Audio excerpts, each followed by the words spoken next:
Welcome into the Hot Read Podcast live here on Tuesday, April the 8th. I am your host, JT Ruhnke, reporter and writer here at the 440 Sports Network. You can follow me on Twitter or X or whatever you like to call it at JT_Ruhnke. And once again, joined only about 2-3 weeks out from the draft. We're getting very close. It's about 16 days from today. 16 Yeah. days. Very, very close. We're getting down to grind time with my co-host Stoney, Keeley, editor-in-chief of Sobros Network, one half of Football and Other F Words, and co-writer over at Stacking the Inbox, where you can soon find Stoney Keeley's draft guide. Stoney, how are you, my friend? Doing as well as I possibly can. I'm like running on fumes at this point. We've officially reached that point in the draft cycle where I forgot to take a shower the other day. I'm forgetting to eat. I'm just housing a handful of Cheez-Its every once in a while to stay afloat, basically.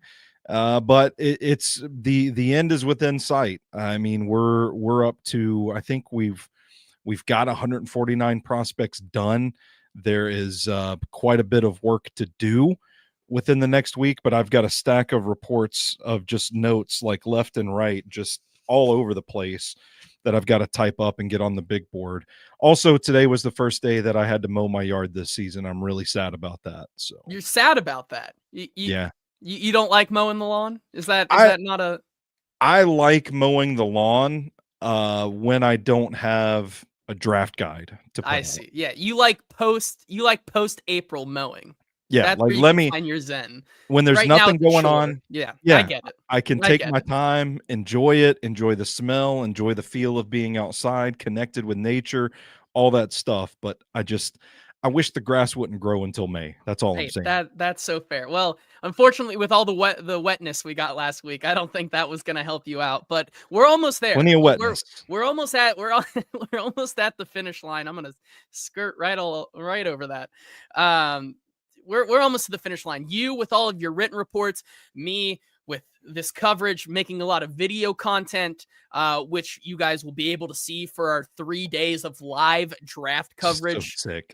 It's gonna be so much fun when we get there. A reminder that if you are not aware, we do have live coverage of all 3 days of the NFL draft coming at you here on the 440 Sports YouTube channel, on Twitter, on the Hot Read Podcast Twitter page, as well as if you want to join us in person, you can do so on Thursday night. We will be at the Sinkers live first round draft party, catered by Shotgun Willie's Barbecue, live at the Sinkers headquarters. All the funds, the ticket costs, and all the proceeds go to the Our Kids charity as a donation to help out the kids of the greater Nashville area. We'll be there talking about the Titans' first overall pick, and then me and Stoney will be live there with all of you, eating, drinking, and having a good time covering the rest of the first round of the NFL draft at that event. Friday, I can officially say we will be live from M.L.Rose in Mount Juliet with you guys. If you guys want to come out, watch the second and third rounds of the NFL draft. We'll be live from the M.L.Rose in Mount Juliet, talking ball, breaking down the entirety of day 2 coverage. And then Saturday will be our other live event after day 3 coverage, back at Sinkers headquarters with myself, Stoney, Braden Gall, Paul Kaharski, Nick Suss of the 440 Sports Network, along with some special guests where we will do a, off the record, behind closed doors Q&A about the entire Titans draft cycle and their draft strategy, giving you our initial reactions and thoughts about whatever they did on days 1, 2, and 3. That's on Saturday. Once again, Thursday tickets are $30. Friday, M.L.Rose, Mount Juliet. It's free. Come on out, hang out with us. And then Saturday, that private event also catered by Shotgun Willie's Barbecue, and a 5-flight bourbon tasting, $50 for that one. If you want to buy both tickets together, I believe it's $70. You save about $10 on there buying them together. Also, I think a football show is giving away a free ticket or two next Monday for the Saturday show. So may want to jump in on that if you can. But that's all of our live coverage. Did I get it all, Stoney? I feel like that was a lot, but we're doing a lot of things. It is. It's going to be a blur. I am kind of getting to the point where I'm starting to get excited about it. Like now that we're kind of at the finish line of this thing, and I like I'm gonna be. I'll probably be a completely different person once the hay's in the barn and we got this thing done. But it's going to be a good time. Thursday, Friday, Saturday. We are going to be on it, man. I can't wait. I'm looking forward to it. Yeah, excited to do that and do it with our partners, M.L.Rose and Sinkers Beverages. Thank you to them for being our sponsors. M.L.Rose, of course, our presenting sponsor for keeping the lights on here and making this free to you guys every single week. More on them later, but got to check out one of their 7 locations in the greater Nashville area. Stoney, with all of that out of the way, we can jump into today's topic, which is a Titans trade scenario that no one seems to be talking about because of what we've heard all along. However, I do think there is a world where this potentially could happen, and we're going to get into all of that and more. But first, real quick, before we jump into those trade scenarios, the Titans did have some news over the weekend where they announced that, well, it was reported that they canceled Shadur Sanders' upcoming private workout, which would have happened yesterday. They canceled it because I guess it was very mutual agreement that they did not, they saw his pro day, did not need to see anything else, and they decided to go on their merry ways, their separate ways in the draft cycle. To me, this was nothing, not a big deal, because essentially it is the nail in the coffin here. For me, I think when you look at it from the outside, there are 2 different ways to look at it, right? One, it is the Titans putting the nail in the coffin, saying it's Cam. We're going with Cam. Thank you for coming out. We came out. We checked our box on you. We did our due diligence on you. Him and I guess Travis Hunter. Thanks for coming. Thanks for playing. But it's time to go our separate ways. We're going with Cam. Or like Joe says here in the chat, I think there's a very also I think there's another world where Dion's party or Shadur Sanders' party simply said, we know that we are probably not going to be the pick at number 1. And I think it's in all of our best interest not to waste any more time here going with other suitors. We've talked about this all along, right? We've talked about Shadur Sanders and how he and his team, his father, are trying to set themselves up for the most success in the NFL. And if you want to still believe that, I find it very funny that we're thinking that this is all the Titans' fault, when in reality, it very much could just be Dion and Shadur saying, why waste our time here when we can continue to schmooze with some of these other teams that could put Dion or Shadur in a better situation later in the draft, right? And we've heard reports today that the Saints are meeting with him. The Steelers are meeting with him. The Rams could be meeting with him. There are now other teams interested. And I think that is the next logical step. Eddie says, you missed PK's rant this morning. It was hilarious. Look, I love PK. I love his work. I find that his take on that completely ridiculous. The fact that the Titans could have lied to him in the midst of lying season is it's what it's all about. And I think that it does not all rest on the Titans to say that they are the ones who did this. I think there's a very real scenario where Shadur's party decided that brought this and said, hey, we know that we're probably not going to be the pick there. And I guess this comes from a camp. If you want to not be all in on the idea that Cam Ward is the number 1 pick, if you still want to hold a shred of doubt, stay unopposed. But I think if you read the tea leaves and if you want to, if you listen to the show, that we pretty much are putting all of our chips in one, in the Cam Ward hand, that he is going to be number 1. Yeah. I don't really get the backlash over this, and I missed PK's rant on it this morning. Work got me. I was tied to my desk a little bit. Probably going to tune into a football show after we hang up here. I'm probably going to fire it up, smoke my pipe in the driveway like any man does after they mow their yard. So I can't speak to that specifically, but I will say I did see a viral clip somebody retweeted on my timeline from another show on another network, where somebody was bitching about how this makes the Titans look stupid. Like, this decreases the odds that they can trade out of the first pick. Like, you're hurting yourself by declaring that it's Cam Ward, and I just don't see it that way. To me, like, you're canceling the workout with Shadur. That's off the table. You're so sold on Cam Ward, that's driving the price up of what it would cost to get you to move out of that pick because you are so sold on Cam Ward. So I don't really understand the logic behind that. I don't understand. It was reported, and this was actually in the report, mutually agreed to cancel the workout. So if we're going to say it was one side or the other, either way, it's just speculation. But from the reporting, it was at least indicated that it was possible that Shador's camp put this thing to a stop. And I think, to me, it's kind of, with the information that we do have, it's a little it's an assumption to blame the Titans and solely the Titans for this happening. To me, it's much ado about nothing. I don't really see the big deal with this, and some of the outrage, the anger, the backlash over it is just, I don't get it. And maybe that's just because I'm watching the Bad Boy Mowers Pinstripe Bowl with Ty Robinson at 1:00 in the morning. I'm kind of out of this stuff right now, but I don't see the big deal. Yeah, no, I'm with you. I think the bottom line for me, right, is that you can do all the due diligence you want in the world, but it's officially the month of the draft. Like, at some point, you make your decision. And Yeah. then if you make your decision, that's where, okay, you can still leave the door open to talk, but like, you know who you want. You have the first pick. Like, at some point you have to stop doing your due diligence and move on to other parts Yeah. of the draft, right? And that's what we're starting to see with some of these 30 visits. Like, at some point you have to stop being, this inquisitive person checking all the boxes, because you come to an understanding that we know who we want, and we're going to move forward with that unless somebody gives us an absolute ransom for the pick. And I think that's where we Yeah. are right now. Coach Will says it great. Don't go to the party because you know the girl won't talk to you. Scared money don't make money.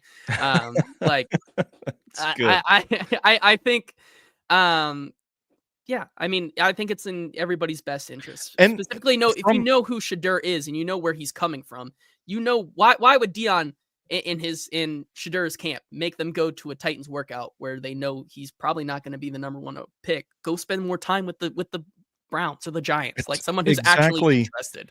exactly what I was about to say, JT. Is like, we're 16 days out from this thing. There's only so much time between now and the draft for him to spend with these teams that are actually showing interest in him, that aren't the Titans, who are right now, based on what we've seen, all signs pointing to Cam Ward. Yeah. I didn't want to spend that much time. I find it, a little silly this far out, but of course we have to, because it's some of the narrative. And I think it's important to offer the counterpoint to some of that, Yeah. instead of bashing them. I think it's worthy due diligence. Gotten Some text messages about it, and that, like, I could not give less of a shit about this story. Yeah. Joe also saying it's more like canceling a date because you fell in love with the Uber driver. Hey, Which, it happens, man. Hey, I love it. Good to see you guys all here. Reminder, if you're watching us on Twitter or Facebook and want to join the conversation, like all of you guys in the chat here, Joe, Drew, Cristoforo, Coach Wills, Alex, Team Ramrod, Eddie, good to see you all here. A Gang's reminder, all head here. on over to the 440 Sports YouTube channel where you can join the conversation. Jake also here saying Stoney's the Charlie Day meme with the strings and whiteboards completing the draft guide. I don't doubt that for a second. Joe saying the Thought Read podcast, Hey, which I understand. And Paul said, is that a headband, JT, feeling 80s blood sport vibes? My hair's starting to get too long. I gotta keep it out of my face. Or else people start to say that I look a little too emo. Derek saying he just got a haircut. I should follow right behind you there, Derek. But good to see you all here, which now leads us to the what I really want to get into today, which is Cam Ward is the pick. Mock GM, if you nasty. We're gonna start talking about 235 and what they can do again, because once again, where else should we start in this draft if not 235? Because the draft starts at 235. And there was a couple mock drafts that came out today.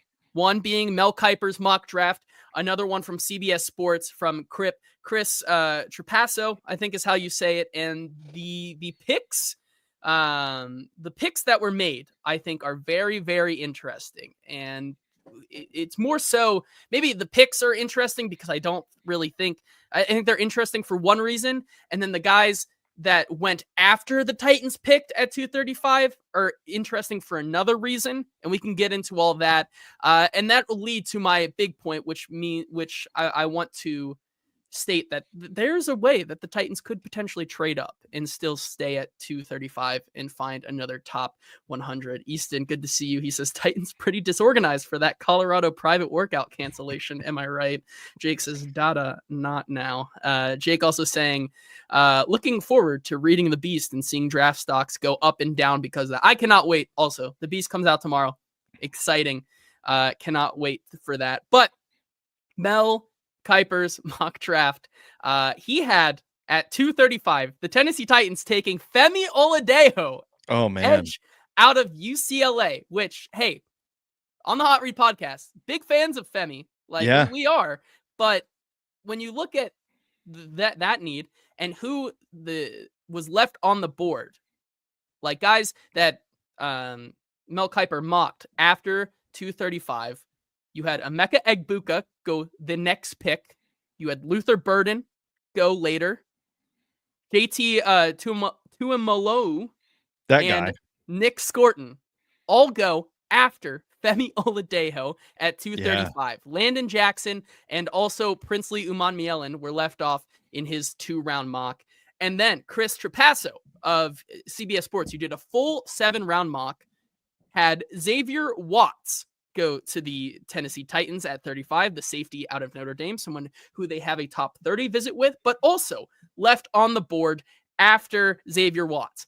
Jihad Campbell at 36. So Egbuka and Jihad Campbell go right after the Titans picks. Two guys I would easily have first over guys like Femi Oladejo and Xavier Watts. In Trapasso's mock, he also had Donovan Ezeraku go 60th overall. That's and insane. Luther Burden go in the mid-40s. To me,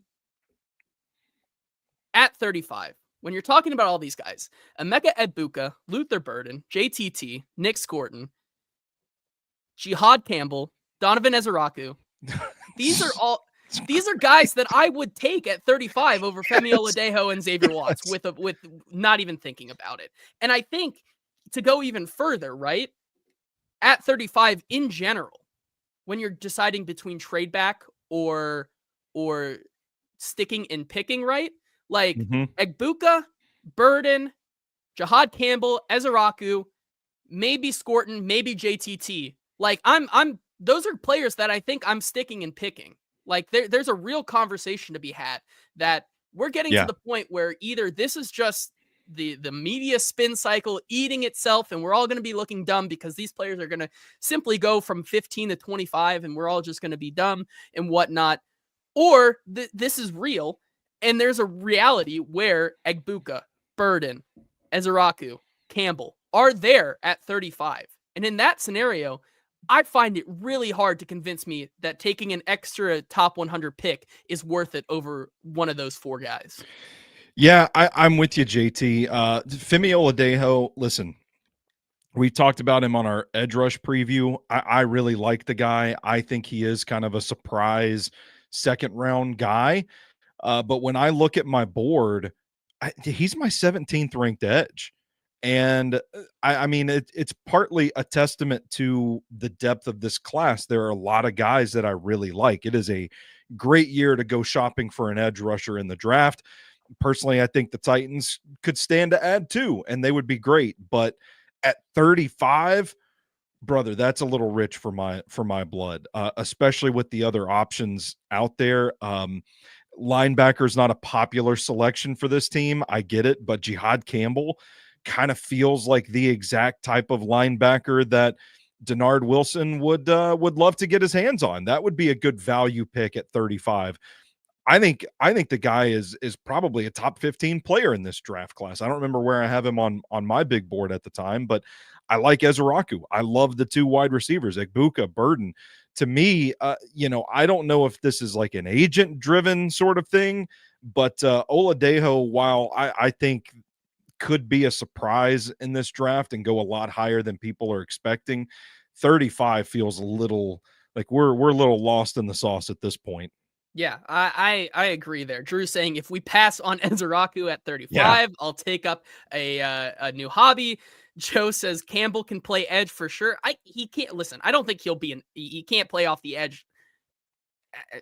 I think he brings what you would need next to a Cody Barton, which makes up for Yes. not taking an edge there. Yeah. Absolutely. I mean, I think. freak athlete that can do a little bit of everything, and part of that does include rushing the passer. I mean, I think there are some packages, some situations where you could absolutely leverage his strength and athleticism to get after the quarterback. Yeah, I agree with you there. Joe saying, "Oh, I'm hurting for a Scorton." Derek says, "What actually is his excuse for us taking safety at 35?" We'll get into that little bit later. We'll talk about some of the safeties along with some top 30 visits. Drew saying JTT at 35. Sheesh, it may be a little rich, but I think my stance today is that like every top 100 edge on the consensus big board right now, maybe except Jack Sawyer, you can kind of sell me on. Like each Yeah, I'm one with you. has everyone besides Jack Sawyer. Like I was watching some Josiah Stewart today. I'm like, you know what? There's something there that It's got some I'm pop. okay with it. He's got some pop. Like everyone besides Jack Sawyer, at some point you could probably convince me on. Eddie's saying if we can get wide receiver 1 at 35 and they don't pull the trigger, I don't know what to Yeah. think. Like all of this to say, like in Easton also bringing it up and emphasizing, he says, I have a bit of a gut feeling that in this class in particular, once we start day 2, all bets are off. A lot of teams taking specific flavors. I think we see a healthy dose of shocks, which when you have the 3rd pick in the 2nd round here, I think it brings up the question that we talk so much about trading down that if there is a player that's there, like Ezeraku, Burden, one of these wide receivers. Egbuka, if he's there, would be a slam dunk home run pick for them, I think, in Mhm. my opinion. Like, you have to, I think, then consider that that is better for your team than trading back, which then, of course, I think there still is a way that you can have the best of both worlds. And with that, I think there's a question to be asked, like, why couldn't the Titans trade up, right? And so I went back to the 2023 draft and the 2024 draft, and I looked back at some of these day 2, like late day 2 trades that happened. And so in 2023, the San Francisco 49ers traded up to number 87 to select safety Jair Brown with the Vikings. And the Vikings received in return 102, 164, and 222. So, they moved up from basically 102 to 87, and it cost 164 and 222. Also in that draft, the Seahawks moved up from 108 to 83 for the cost of a 3rd round pick in next year's draft. Now, I probably would not do that.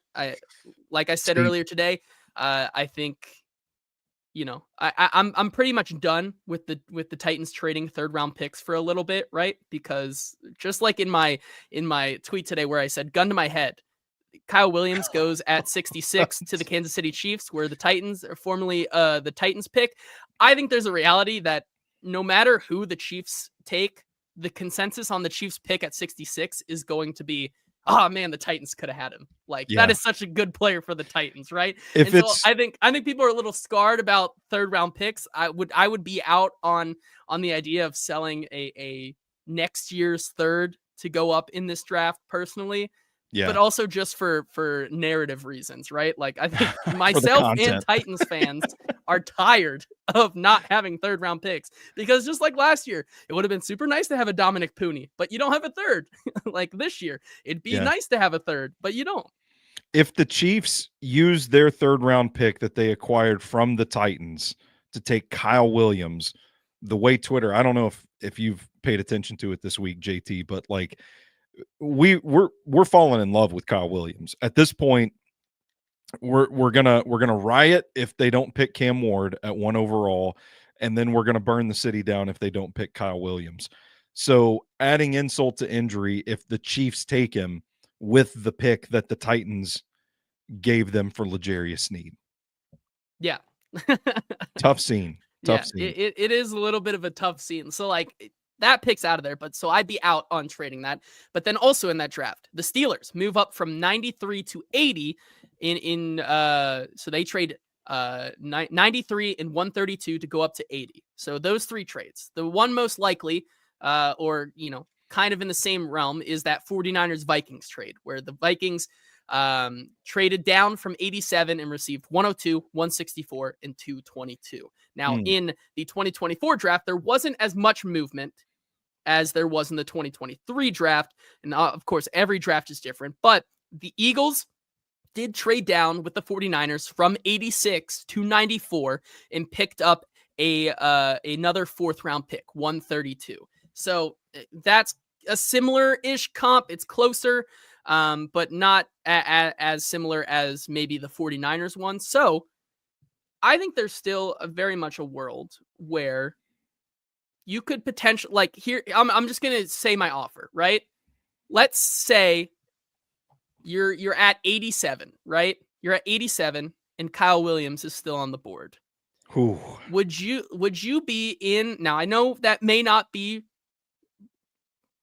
feasible, but not of happen. course, like everything is in flux, and we can only do what we can do, which is use some of these mock draft simulators and run simulations and whatnot. But let's say a Ezeraku, a Burden, a Campbell, an Egbuka is there. In this case, in this mock that I did, James Pierce Jr.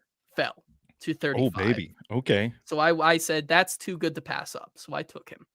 Yeah. So now Kyle Williams is on the board at the 87th pick. You have Cam Ward and James Pierce, and I sent 103, the Titans' first round, or the Titans' first, sorry, the Titans' first 5th round pick. Okay. And 188, their last pick, for 87. Now, if you look at the trade charts, that's about even. So you'd be trading up from 103 to 87. That's 16 spots from day 3 into day 2 for 141 and 188 along with 103. For Kyle Williams. For Kyle Williams, Jalen Noel, anybody. Just like that. That's who was there on the board. Like Jalen Noel was also there. Kyle Williams is there. If there's one of these guys that they like, if let's say the inverse, right? Egbuka's there. And they take Egbuka at 35. And one of the edge rushers continues to fall that they like. Like, is that something that you would feel comfortable with? Yeah, I mean, I think I would, because I do think that the ceiling is so high for a Kyle Williams, or even if, someone like Ezeraku was to fall that far, I do think the ceiling is high enough on those guys that you would feel comfortable that you've got not a blue chip player. That's not what I'm trying to say, but to go 3 for 3 with your first 3 picks being like quality starters and contributors to your team, I think you feel pretty good about that despite giving up the picks. And it's hard for me to say that because I am so like picks oriented, like don't lose the draft picks. But for a player of that caliber, man, it would be hard to pass that opportunity up if it presented itself. And so for the full mock for transparency, I took Cam Ward at 1. James Pierce fell at 35. I trade up using the 103, 141, and 188 to go up to 87, take Kyle Williams. And then you still have a 4th, 5th, and 6th round pick. Still in your disposal. So with those, in the 4th round with 120, I took Jalen Rivers. In the 5th, I took Isaac Tesla. And in the 6th, I took Ollie Gordon.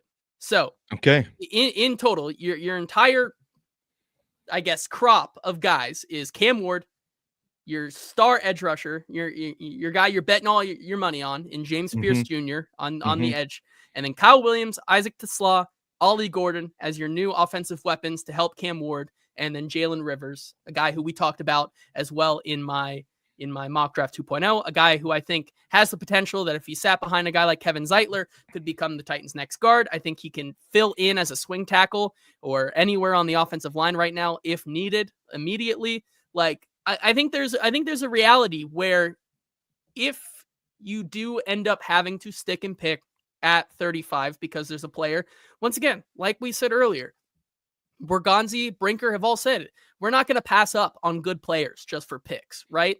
Like I think if there's a player there that can make this team better, Yeah. they could stick at 35 and still find a way to. Now, maybe you wouldn't have to use 188. Maybe if you wanted to go up to just like 95 and maybe take like Femi Hmm. Oladejo if he's there, like if you want to fade the noise of Femi really rising up boards, like you could use maybe 103 and 141 to move up to 95 or something like that and take an edge Yeah. rusher, right? Like I think there is a conversation to be had that like trying to use one of these extra sixths or fifths that you've picked up from trading Ernest Jones, from trading DeAndre Hopkins, from trading Kenneth Murray, those type of things. Like I think there is a world where those are maybe more valuable in using that capital to trade up to get yet another guy you can trust and depend from day one as a quality starter versus having all those picks on day 3 and just taking, shots in the dark. Yeah, and I think that mock works too if you flip it and replace Pierce with Egbuka or Burden and replace Williams with Ezraku as well. So I think that's, I get the vision for that. And I think that if you sacrifice the picks to achieve that, you're kind of relying on the depth of some of these position groups to attack in free agency, as some of these running backs that get through if they don't go with Ollie Gordon there, then there's somebody that you could get there. The safety class has a ton of these developmental guys on the back end of this draft. Linebacker is somewhere like back end of the draft. You probably you don't want to overvalue it, but there are some guys late in this thing that have some intriguing traits. Defensive line, if you want to double up on edge, if you want to triple up on wide receiver, I think there are guys late that you can fill out the roster with, and then go get the studs. Yeah, and I think, unfortunately, I've broken the golden rule, which is talking about Isaac Tesla on a Titans podcast because we're not supposed to. The Titans don't like him. Yeah, However, yeah, um, I do think we continue to talk about how this draft seems to be pointing towards the Titans being offensive oriented with hmm maybe 4 of their first 5 picks. And I think that we talk about all this late day, like this late talent, like at linebacker, at edge rusher, at defensive tackle, at running back. Like there's a real possibility that we've talked about them looking around at double dipping. That could come in UDFA. Like hmm they could also want to try to find these hidden gems in UDFA in later in this draft. And so I don't rule that out at all. And I think it's just an interesting conversation. Now, do I think that's the way they go? No, and we'll talk about that here in just a second with some of their 30 visits. You can kind of start. We've been talking about what the 30 visits tell us about their draft strategy.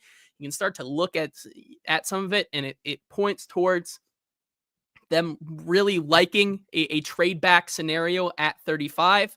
However, I do think that there is a world where there is a player that is too good to pass up. And I think that'll be the biggest thing we talk about on day 2. Yeah, I mean, you look at like the meat of this draft from like picks 40 through 100. There's a stockpile. There is a stash of guys that are going to be quality contributors in the NFL. It's kind of been the MO of this draft throughout the cycle, is that there's not a lot of blue chip talent at the top of this class, but man, you really want those picks between 40 to 100, and then it kind of drops off to more developmental guys, or guys with specific skill sets. If you need a traditional Y tight end, that guy's there on day 3.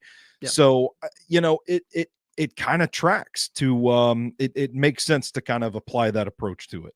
Yeah, I absolutely agree with that. Eddie says this team desperately needs blue chip or near blue chip talent since we aren't adding that at 1. Well, Oh, I love it, Eddie. that's a little spicy. He honestly, Eddie's the general of team trade back, so I get that. He says feels like you got to get one at 35. Burden absolutely fits that bill. He's a tier below blue chip. I don't know what's going on with Burden, man. Like even the NFL, did you see the poster that they put out earlier today about hyping up the NFL draft where they were like, who will be the number 1 wide receiver in this class? And it was Hunter, it was Ted McMillan, it was Matthew Golden, and it was Egbuka. And Ooh. Luther Burden is just not there. What do they know? The mom's a problem. The mom is a problem. She's probably going after the NFL media team for all we know right now. So I still have Burden as wide receiver 2 after Travis Hunter.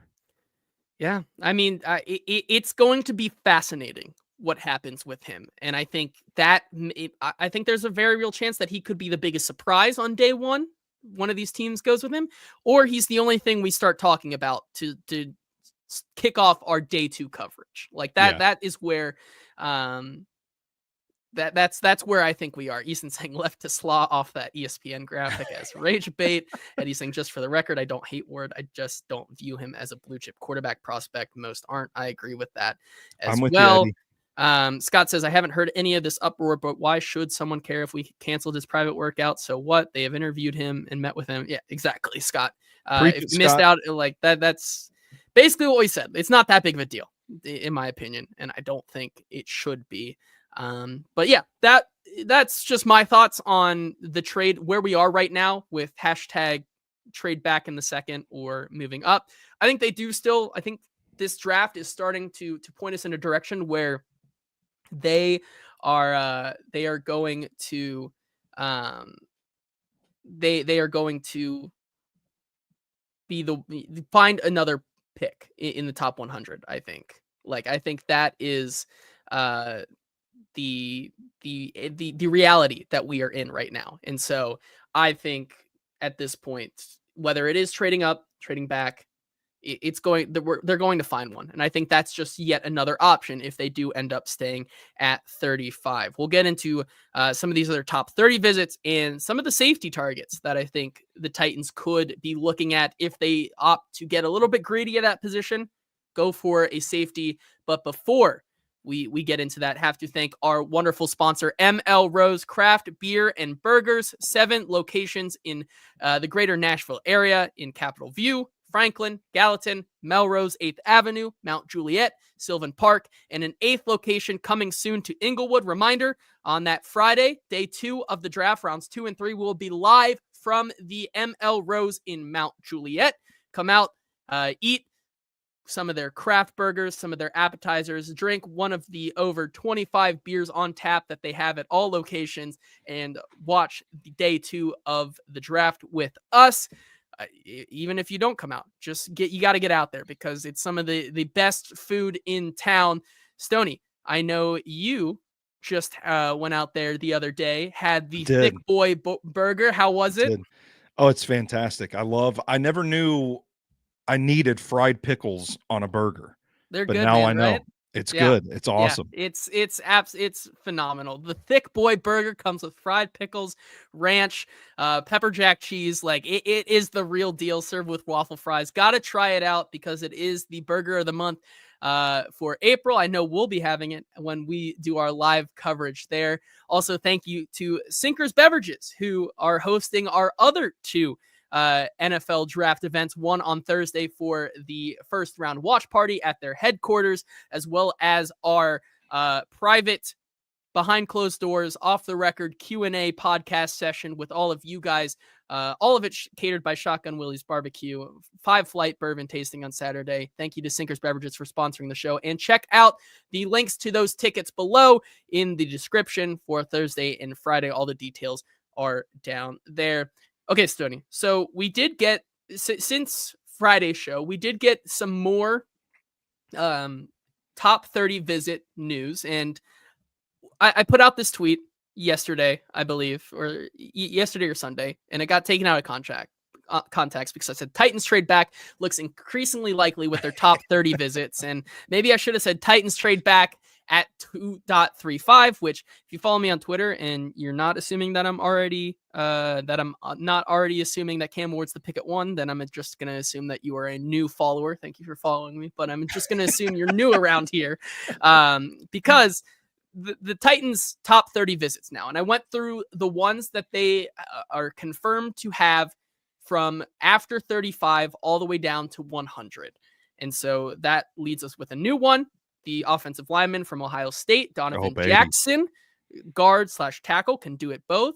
Notre Dame's safety, Xavier Watts, who is 49th on the big board. Sorry, Donovan Jackson is 37th on the big board. Xavier Watts out of Notre Dame is 49th. Defensive tackle, TJ Sanders from South Carolina, 63 on the consensus board. We knew Caleb Johnson, the running back, 57.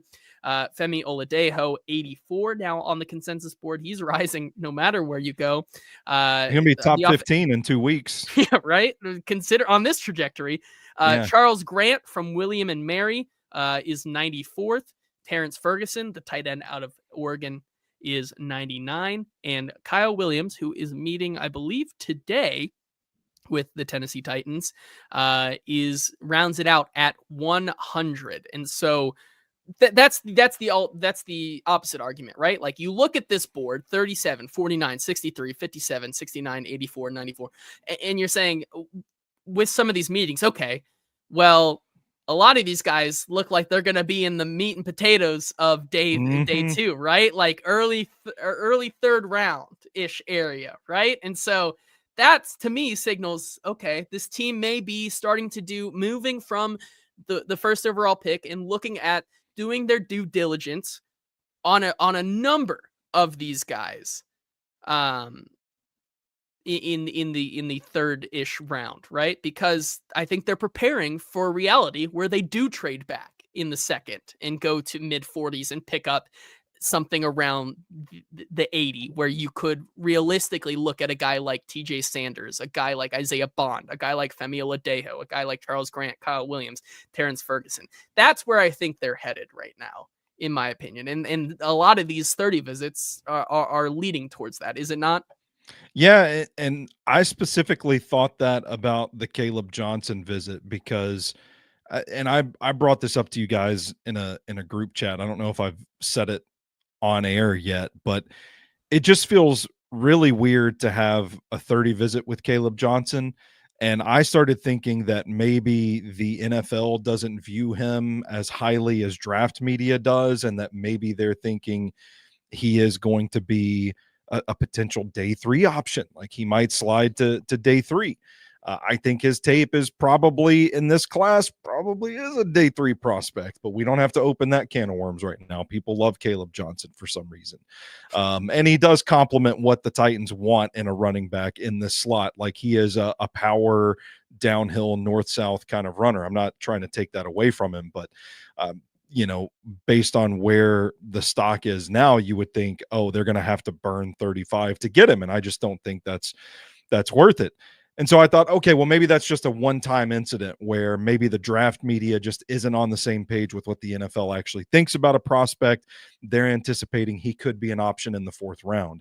But then you see like Donovan Jackson and TJ Sanders and Xavier Watts and the virtual visit with Kyle Kennard that I was about to say, brings up in the pick chat. up ZD, and I forgot to mention that one, which, by the way, in that same mock where they had the Titans taking Xavier Watts at 35, he had Kyle Kennard falling all the way to 188 in the 6th. Oh boy, that is, and the Titans taking him. So like they get Watts and Kyle Kennard there. So. Yeah. Okay. I mean, sign me up. I'd be okay with that. I think Kyle Kennard has a little bit of like young, healthy Harold Landry to him. So I'd sign me up for that.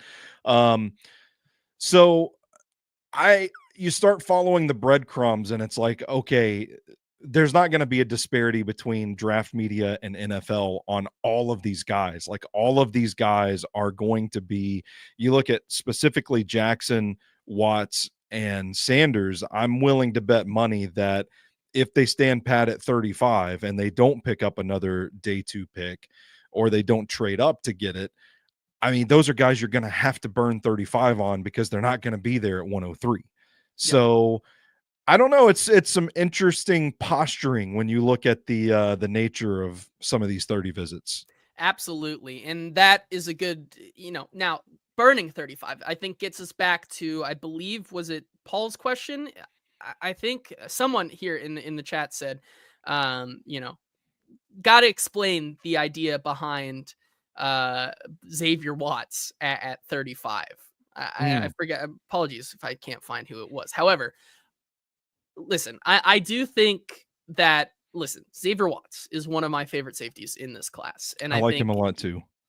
it's understandable that with some of these, I think there is a reality where some fans will be surprised if they were to go safety or defensive tackle or one of these with a top 100 pick. But at the same time, the reality of it is that the NFL draft is very much now in the business, at least the draft, in getting greedy at a lot of positions that may not necessarily be the most impactful, right? Like, I Yeah. think there's a reason there's also another argument to be made that Xavier Watts absolutely deserves to be in the discussion as a player too good to pass up. TJ Sanders, I don't think I can get on board with that, but like Xavier Watts, I think very much has the potential to be safety 2 in this class. Like, I think just if you took some of the athletic traits away from M.L.Rose, like Yeah. I think he absolutely is too. And I think Well, that's the decision, right? Edge or wide receiver at 35 period, I think is not, maybe for our narrative point, is set in stone. But as an NFL team, I don't think there's any world where the Titans are currently saying at 35 it's an edge or wide receiver or we trade back. Like, I think yeah. that's just not how they operate. Yeah, and I mean, look, we've talked about it before. If the front office, or I'm sorry, if ownership is going to be patient with this front office and give them the chance to really dig into this rebuild, you're just going to go get good players, man, because they have needs across the board. And if the value is not there for an edge or a wide receiver, and if they can't find a partner to trade back, it probably is a prudent decision to get someone maybe the caliber of Watts that you can kind of groom as the heir apparent at the safety position. I mean, Amani Hooker is not getting any younger. And Exactly. Like, Xavier Woods has been reliable, but he's played a ton of snaps. Like, you need a contingency plan there. yeah, I think it's the same conversation we had with Jalen Rivers on Yes. Friday's show, or last Tuesday's show. Same thing with Ollie Gordon. Like, there's a lot of ways the Titans could be looking for the plan after the guy they have in place, right? Like, Yeah. Amani Hooker, he's not old by any means, but I believe he's on the last year of his contract. I think this is his last year. I can't recall off the top of my head, but I I mean, can't either. However, drafted in 2019, played a lot of ball. So he's right, and behind him, what do they have? Mike Brown and probably some practice squatters that will become household names come July, which we will just talk about and say, is he the next best thing? Like, we'll do a lot of that. But as of right now, their starting guys are not getting any younger, and so right, it would be a hard pill to swallow. But there's an angle and there is a reason for why I think they could be very much interested in a guy like Xavier Watts. And that is a great segue into talking about some of these safety targets, because I do think there's a reality where 103 could be a safety or 120 could be a safety. Xavier Watts, like, one of the smartest secondary players in this draft class. Like, he plays the ball way more than he does the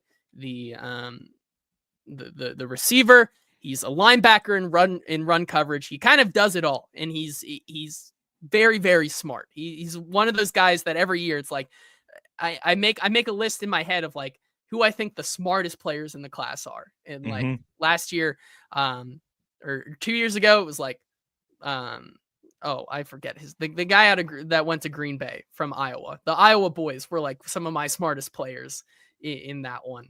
Last year it was the South Carolina cornerbacks, which I forget their names because they've kind of faded into existence. However, like Xavier Watts fits that bill this year. And I think he plays with that uh, mentality. I think he plays with that intentionality every single snap. And like he does show me a little like shades of Kevin Byard. Yeah. I think that is very much like someone that you could fit him into that mold, into that where he plays in this defense and find a lot of success for a lot of years. Yeah, absolutely. I'm a big fan of Watts. I think he's probably one of the more pro-ready prospects in this class, and I'm not talking about, like, just safety. I mean, prospects in general. He's pretty instinctive versus the run, hard-charging tackler when coming up to play it, can shed blocks, blow up blockers at the edge in order to get to the ball carrier before anybody can pick him up. Good in zone coverage where I think he drops back, he reads the quarterback's eyes, and then he gets over to help whichever cornerback needs the help. I think, there are times when, like, he's got some arm tackles that can get broken. He overruns the angle when he's coming from the secondary to defend the run. I do think the speed is a bit of a concern. I think it's adequate for Notre Dame. I'm curious how it'll translate to the next level, but all in all, man, pretty clean game from Xavier Watts. Fluid back pedal, can get his hips turned to run with crossing receivers underneath. I like the way he squeezes the receiver at the catch point, forces tight windows, identifies which route is going deep, and quickly gets over to help with it. Instinctive safety, diagnosing run versus pass, but he can also cover, and always seems to find his way to the ball. Yeah, I like. Now, does that profile make him a player worthy of 35? Worthy of 35, regardless of team needs? To me, yes, I would be okay with it. You'd be okay with it because that would be one of the things we'd have to stand on the hill and fight the masses, because Derek right here, like an example, he says, I'll actually fight Borgonzi if he passes on Ekbuka, Burden, Pierce, or the BC kid for a safety. Like, yeah, just look at, and I think that extends to edge and wide receiver positions in general, right? Like, I think people will be absolutely outraged by the Titans taking a safety or defense, like, I mean, someone at 35. To Derek's point, if those players are there at 35 and they pass on them to take Xavier Watts, that might be a different conversation for me. I just mean, like, in general, regardless of what your needs are, is he just worthy of being the 35th overall pick in this class? I don't have a problem with that. So if those guys are gone, the way the dominoes fall, they feel like he's, an asset for the future that they can build around. You're not going to have to convince me to get on board with the pick. I'm going to be pretty easily okay with that in that scenario. Yeah, I think I agree with you. And I think when you look at the board right now, Xavier Watts, one of the when it comes to touch points, he's one of very few that the Titans have had interaction with officially. Yeah. Which makes me feel like if they were to either look at him at 35 or trade back later into day 2, he's the target for them. However, you look outside of the day 2 and you look at day 3 options, I think there are some some that are very worthy of consideration at day 3, at 103, at 120, at 141. Sure. And one of my favorites is, once again, I don't know how you say it, if it's Jonas or Jonas Sanker out of Virginia. Like, maybe not the most fluid and gifted guy when it comes to his coverage, but when you talk about a specimen, he has elite length to play the position. His ball skills are very impressive, and I think he's one of my favorite options on day 3 if the Titans wanted to get a little greedy and add some depth and a plan behind Amani Hooker in Xavier Woods. Like, he's one of the guys that I think would be a really interesting target for them on day 3. Yeah, he is kind of strikes me as a more traditional safety. Really caught my eye at the Senior Bowl. Just kind of a thumper, man. Just really playing hard, aggressive, crashing down, a disruptor, that sort of thing. I was impressed with his week in Mobile, and have kind of circled his name ever since. I haven't wrapped up the eval on him just yet, but I think day 3 value there, a guy that has the chops to play.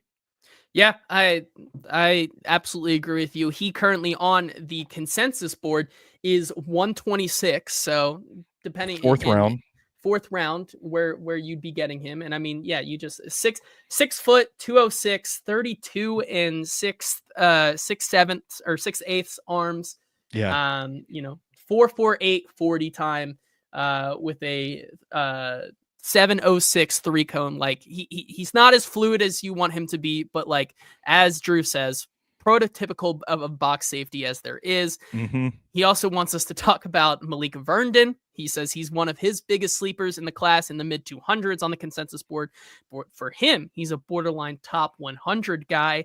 I think that's a hot take, and I love Drew for his hot takes. So a guy to keep your eye on. But Stoney, to you, when you're looking at day three, you look at guys like obviously Andrew Makuba continues to rise up boards, but could Hmm. find his way there at 103. He's a guy that I mocked to the Titans in my first mock draft. Another guy, when you talk about prototypical box safety with a little bit more maybe athleticism than Sanker, like he's a guy that I could see them looking at 103. You look at Kevin Winston Jr. Where does he end up? He's out of Penn State. Like where does he go? Billy Bowman, Malachi Moore, Jalen Reed. Like there's a lot of interesting guys in this class. Or do any of those stand out to you as your favorites? Yeah, you're okay, I'm being forced to talk about it. I feel like you say Malachi Moore's name and there's a certain group of people that just cringe like automatically. I don't get the hate for Malachi Moore. I think he would be an awesome addition for this team. I understand like the physical, the athletic profile isn't very promising. His arms are short and he's a little light taking on blockers and run support, which you know what? Let me pause for a second because I want to join our buddy James Foster of the 33rd team in his crusade. I saw him tweet probably a month or so ago that the conversations we're having about arm length for offensive tackles should be applied to defensive backs because it's far more important for DBs than I Yeah. think we give it credit for. So I will join him on that crusade. And Malachi Moore does have some pretty short arms, doesn't have blazing speed. I know that people are going to look at him and there's a little bit of the Alabama bias, like, oh, he's part of a loaded team. What impact did he really have? I've seen some analysts look at him. They don't really know what to do with him. It's like too light to play safety, too slow to play in the slot. I get it, but man, the tape is clean. And if you're basing the evaluation on the tape, he does a lot of good things. Like this is a capable football player and really that's all that matters to me as a single high safety in deep zones. They put him at the line of scrimmage and drop him into the flat. Whatever Alabama needed him to do, he did it. Quickly gets to his deep half or his deep third, depending on the coverage, identifies routes that were heading deep and got over to help the corner close the throwing window, had enough range to get to where he needed to go. In coverage, I think he watches the receiver first and gets to him when he enters the zone, and then looks to the quarterback to watch where the throw goes. Like taking care of his man, making sure his assignment is handled before doing anything else. Heady experience quality to Malachi Moore. Looks to rip the ball out when he gets to the tackle. Awareness, good job reading the run, working through traffic to get to the tackle, gets his hands on receivers at the break point. I mean, this is a guy that to me has range, has ball tracking skills, established pedigree as a team leader, wealth of experience, played a ton of football. Bring me Malachi Moore on day 3 and I'm doing cartwheels. Yeah, I absolutely agree with you there. I think he's played a lot of ball. And I think that is one of the biggest traits when it comes to guys who are going to be on day three, right? Like getting a guy who has that much experience at the position, I think is worth something maybe more than the traits or maybe the Yeah. testing, right? And I think that is very much worth it. Um, yeah, he's another guy I have my eye on here. Drew says, when does the human ICBM Dan Jackson get mentioned? Dan Like, Jackson rules. I love me some Dan Jackson, especially at the Senior Bowl. He was so much fun to watch. Is there any guys later in the draft like that? Dan Jackson. I know Team Ramrod has been banging the Hunter Wohler drum.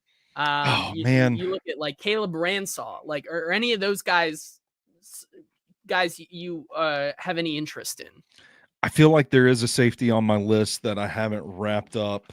Um, I do like Dan Jackson. Dan Jackson goes hard. Yeah, I don't have it. I don't have my list handy, so I don't want to venture a guess. Gotcha. Okay. No worries. But like those are names to be looking out on. It's not a position that I think outside of maybe a guy like those top guys like Sanker, maybe Makuba, Winston, or like on day 3, I could see them spending a either 103 or 120 on them. Otherwise, like I think the guy to watch for is Xavier Watts on day 2. Whether it is in a trade back, could be like a guy that they like. Let's say he starts to fall, like, and you take someone at 35. Is he a guy that you'd be comfortable trading up for?